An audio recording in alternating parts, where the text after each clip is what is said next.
The fitness phenomenon known as CrossFit started over 2 decades ago, and with the mantra that every second counts, rapidly took off in popularity. But today, it is quickly dying, and I'm going to explain why. FitOfake channel, checking in. Jonathan here with why CrossFit is quickly dying. No! No! Now, it was originally conceived by Greg Glassman in 1996, but it was officially became CrossFit in 2000 when Glassman and Lauren Janai incorporated it. CrossFit incorporates Olympic lifting, powerlifting, gymnastics, and calisthenics. Its principles promote needing very little equipment, very little space, and very little time to get your daily training in. And frankly, CrossFit was probably the biggest positive influence on garage gyms and the garage gym community across the country. In 2002, CrossFit opened up its first official affiliate gym, affectionately known as a box. What's in the box? In 2007, CrossFit created the CrossFit Games, a way to crown the fittest human being on the planet.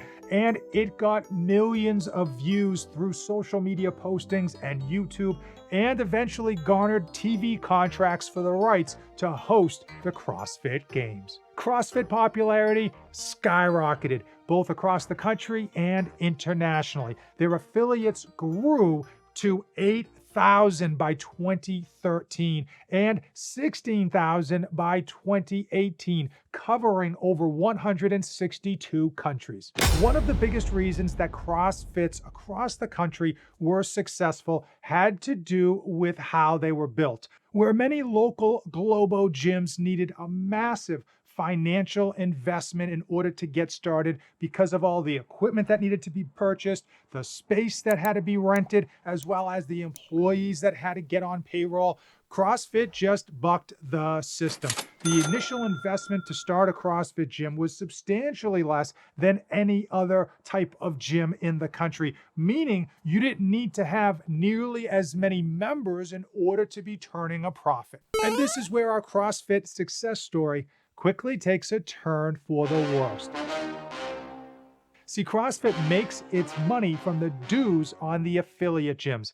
Every year, like clockwork, CrossFit gyms pay CrossFit Corporation $4,500 in order to have that CrossFit name on that gym. Meaning, in 2018, CrossFit pulled in a nice $69 million in affiliate dues. Pump those numbers up. Those are rookie numbers in this racket. This reliance on affiliate dues meant that CrossFit was financially incentivized to open up any and all CrossFit gyms, regardless of the location, the saturation of the market, or the quality of the gym. I personally know of a few small towns that had multiple CrossFit gyms open up. And while I am a big fan of competition for the consumer, it does make it hard for these CrossFit gyms to be successful when the competition is so high. CrossFit affiliate expansion was so fast, it became near impossible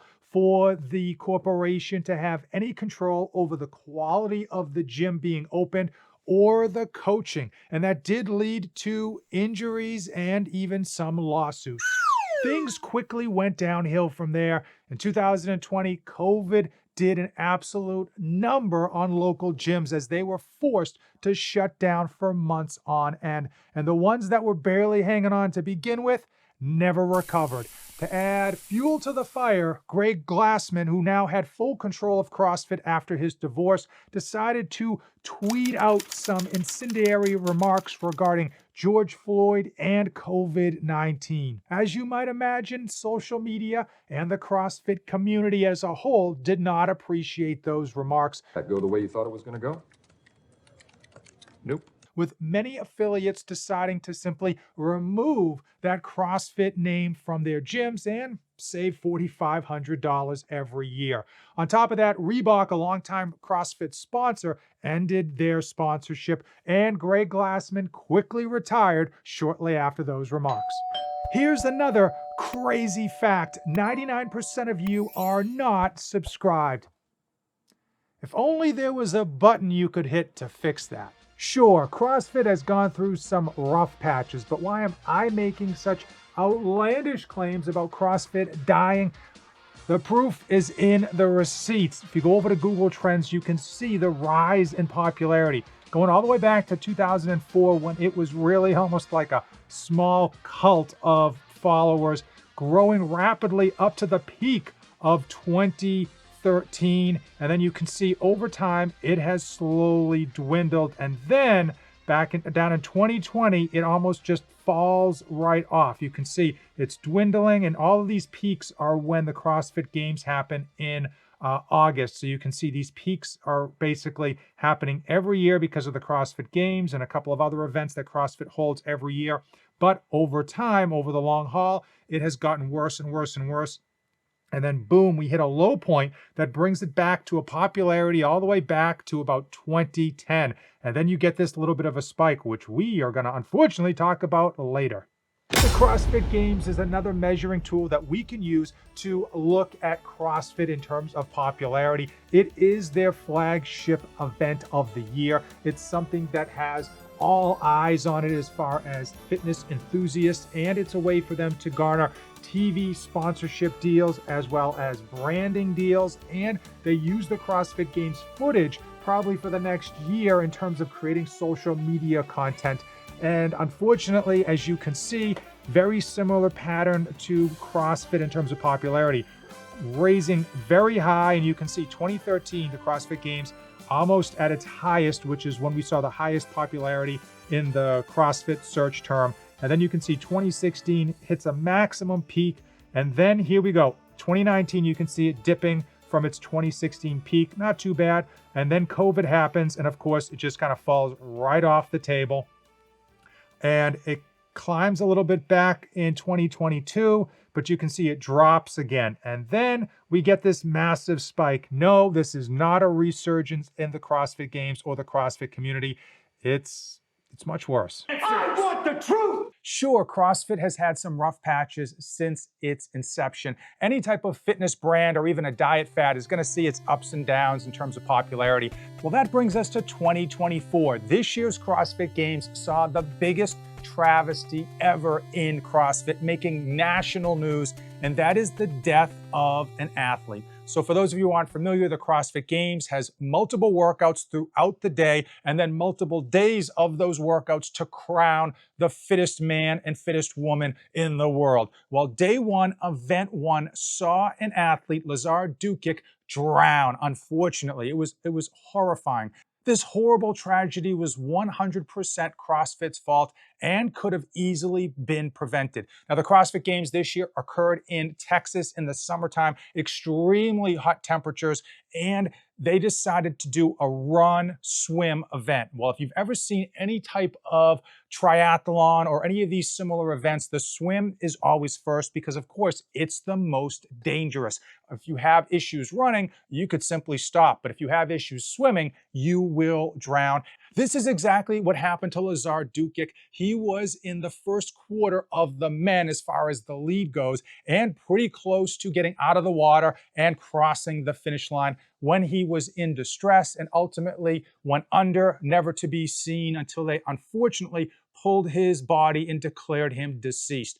This was 100% CrossFit's fault, obviously planning the actual workout incorrectly and unsafely. And on top of that, in any type of swim event, you were supposed to have copious amounts of lifeguards, both in the water, on boats, on jet skis. And in this situation, they only had volunteers. It came out after the fact that they literally only had volunteers that were on paddle boats, and these volunteers clearly weren't qualified and probably didn't expect to have to jump in and save anyone. In fact, someone on the sideline saw Lazar in distress and jumped into the water to try to save him and couldn't get there in time. The lifeguards, for lack of a better term, on the paddle boats went over to where he was having trouble, where he was last seen, and didn't do anything. And in fact, they actually at some point thought he had already crossed the finish line when in fact he was underneath the water. Now, you could easily say that maybe he had a heart attack, but we did find through the coroner's office, they did an autopsy, no heart attack whatsoever. You might even argue that he wasn't a good swimmer when in fact he was one of the better swimmers in the pack. He used to play water polo, which is a very aggressive swimming sport that requires some serious type of stamina. When this travesty first occurred, CrossFit Games canceled the rest of the events for the day and made a big show about potentially canceling the games for the year altogether. But we knew that was never going to happen for a number of reasons. CrossFit makes a ton of money from the CrossFit Games. They rely heavily on it as far as social media, and there was no way they weren't going to push forward the CrossFit Games. So of course they polled the athletes to say, do you want to keep competing? Well, we already knew what they were going to say because these athletes have come from all over the world. They are absolutely top shelf alpha athletes, competitors, and many of them have been training for over a year to get to that one space in order to compete. And many of them have dropped a significant amount of money to fly themselves and family and teammates over to Texas. So there was no way that the vast majority of these athletes was ever going to say to not have the rest of the games. On top of that, CrossFit made a big show about saying how they talked to the Dukic family. Now, for those of you who aren't familiar, Lazar actually had a brother, Luca, who was also competing in the CrossFit Games at the time. So the entire Dukic family was at Texas to do the CrossFit Games and see these two individuals compete. And CrossFit tried to do damage control. They went to the family and talked to them and consoled them, and then came on the air and said very plainly that they had the go-ahead from the Lazar Dukic family, that they got the thumbs up, that it was okay to go forward in tribute to Lazar, making it seem as though they were copacetic and probably trying to negate any type of wrongful death lawsuit that is sure to follow. After the CrossFit Games completed, Luka Dukic came forward, made a massively long post stating that he never gave CrossFit the okay to go forward with a memorial for Lazar and to continue the CrossFit Games. In no way, shape, or form did he or even the Dukic family give the thumbs up, the green light, or the acknowledgement that these games should go forward as a memorial to Lazar. And he even went so far as to tell the CrossFit staff that he did not want cameras in his face. He didn't want to be showcased as a grieving brother. And what do you think the cameras did? Yeah, they got right up in his face every time they could. The camera was on him or the Dukic family, and really a shame because everything that CrossFit was spewing was that the Lazar Dukic family had given their go-ahead and we're doing this for Lazar, when in fact they're just doing it for their wallet. The failing of CrossFit in not only planning the first workout of this event, as well as the handling of the remainder of the CrossFit Games, has left a lot of people in the CrossFit community with a sour taste in their mouth. And I'm imagining that the bad press is only going to make things worse as far as affiliate memberships are concerned.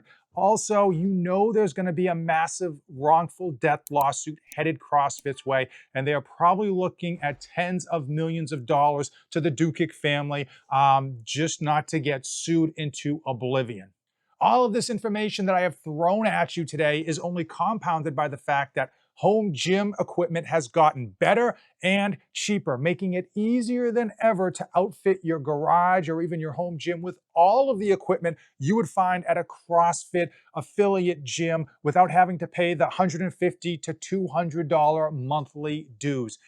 CrossFit is clearly dying. The writing is on the wall. The popularity is almost at an all-time low before CrossFit even existed. And we will continue to see fewer and fewer participants at the affiliate gyms, meaning these affiliate gyms are going to have massively difficult time staying in business. And I think the first thing they're going to do to save money is remove the CrossFit name from their gym, no longer be a CrossFit affiliate, and that is going to impact CrossFit's bottom line, making it tougher for them to get TV sponsorships as well as brand deals. And when you couple that with the actual lawsuit that's coming their way, you can imagine that there's going to be some serious internal cuts as CrossFit tries to tighten the belt and basically reduce their expenses as they see their revenue drop. And while I absolutely think CrossFit is going out of fashion and may be on life support, I don't think it's ever going to die.